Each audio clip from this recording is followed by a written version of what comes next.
As artists, we all know how easy it is to get stuck in chasing the perfect outcome. All the overthinking and criticizing of our own work can get frustrating, even scary sometimes. But honestly, there is so much fun in just letting go and drawing freely, loose, full of life and character. And that's exactly what we're going to do in this class.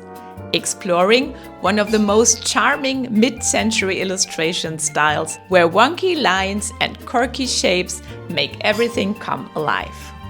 Hi, I'm Jutta, an artist and illustrator from Germany. Over the past years, I've created several classes on mid-century illustration, and it has really become one of my favorite art styles. Every time I dive into it, I discover something new and exciting I really want to share with you. Today, I'll walk you through 5 different exercises. You'll learn to loosen up, let go of perfection, and boldly draw quirky motifs in mid-century style.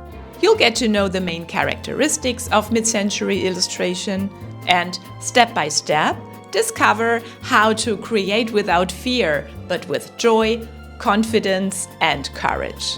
You'll be surprised how freeing it feels once you start. You can follow along with markers and pen on paper or on your iPad in Procreate using the resources I've created for you. And here's the best part. In this class, you have full permission to make mistakes and welcome these happy little accidents, because being imperfect is perfect. So are you ready? Then let's dive right in and have some fun together.